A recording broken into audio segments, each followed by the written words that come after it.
many of us, it's a huge accomplishment just to get outside our comfort zone and visit someplace new. Well, our next guest took that thinking to the extreme. So recently, 27-year-old Cassie DePeckel shattered 2 Guinness World Records by becoming the first female to visit every country in the world in the shortest amount of time. Her journey took her to get this 196 countries, that's all of them, over the span of 18 months. Wow. So Cassie joins us now via Skype. You're out in Connecticut. Good morning, Cassie. Hello. Morning. Thanks for having me. Appreciate it. It's a fascinating story. So you have this record. You visited all these places. Where the heck did you get this idea to do this? It came up kind of in high school. I wanted to travel to every country in the world, but the idea didn't really come to fruition until my mid-20s. I kind of had a quarter-life crisis. I think that exists. Oh, yeah. What am I doing? My career? Where am I going? So I was like, I have to actually make this happen. And that's where I thought, okay, I'll go to every country and I'll do so for a purpose and I'll try and change the world. And that's how it kind of came about. And obviously travel costs a lot of money, but you funded it in a really unique way. Tell us about that. Yeah, so I don't think people realize the amount of work that went into it. I talk about sponsors, I talk about independent investors, but in that year and a half before I took off, I had to save up. I saved about $10,000 for my 2 babysitting jobs. I was working like 85 hours a week, overnights, but just so that I could kind of save up that first bit to just get me going. But in that time, I also reached out to CEOs and companies and network to try and find the funding through sponsorship and through independent investors to fund the remainder of the trip. And 8 months in, I completely ran out of what I'd saved so far and what I'd made so far.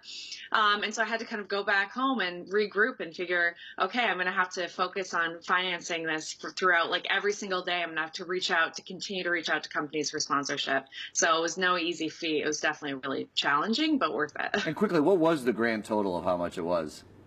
Yeah, I just finished the budgeting and it was $110,000 total. Oh, wow. Which, which is a lot. And don't get me wrong, no one's got that change lying around. But to travel the whole world, it's got to be amazing. And you must have learned so much, which is worth more than any dollar amount. So can you tell us a couple of the big takeaways from your journey? When you come back here, what do you look back and say, oh, I learned this? I think this is something where it kind of could sound cheesy, but one thing I realized is, I went into this expedition feeling kind of maybe a little bit selfish and not like I was able to help the world, and I didn't really understand humanity fully. But after traveling to so many countries and connecting with so many people and being in situations where I've been completely stuck, having to depend on locals, I truly realized that we all have the same basic needs. Everyone around the world, women, we have families, we want a hot meal on our plate, we want to have a roof over our head, we just want these basic necessities.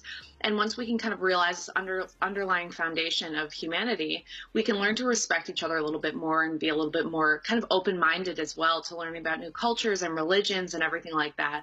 So that's kind of my major takeaway, I'd say, is I'm a little bit more open-minded and respectful of people to learn their story as well. It's really important because then you can learn so much about humanity and just the different types of people that are so amazing from around the world. That is one of the best things about travel, is realizing that we're more similar than we are different. But was there a place that maybe took you a little bit by surprise?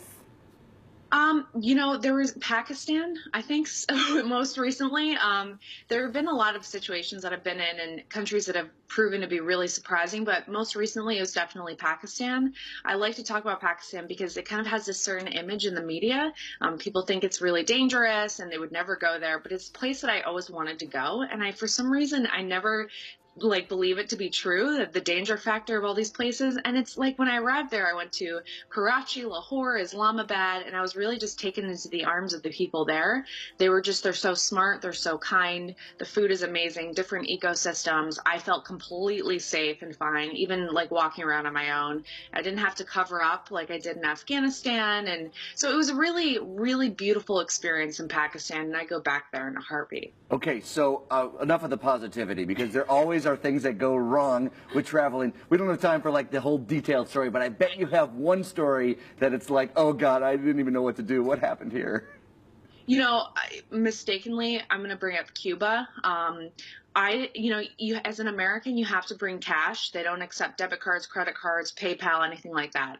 So I don't know what I was. I just come back from a break back in the States. I was in the States for 14 days, and then I had to leave the country because for the Guinness record, I can't be in a place for more than 14 days. So I left down to Cuba and I brought $20 cash with me. I was like, oh man, what a mistake I just made. So the taxi driver took me to the hotel. I owed him $40. The hotel's like, you can't stay here. It was midnight at this time. I arrived late.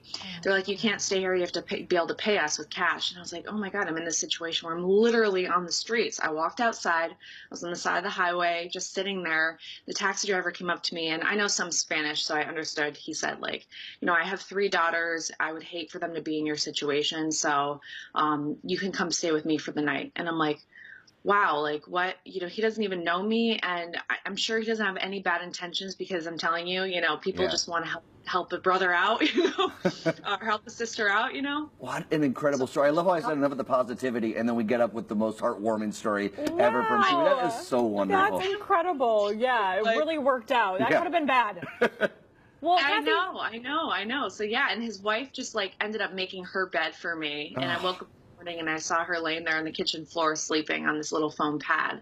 It was a very, poor household, and I just couldn't believe it. But it was a mistake, a huge mistake, because if it wasn't for this like act of kindness from a stranger, I mean, it's true. It's like I would have just completely had to walk 12 hours back to the airport. I would have been probably in a really bad situation, Wow. So now we know if we're traveling to Cuba, bring cash, and the people are really nice. Cassie, thank you so much for your time. What an incredible adventure you were on. I really appreciate it. Thanks for having me.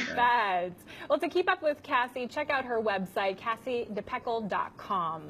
And those photos and those videos were incredible. Yeah. And the stories are even better.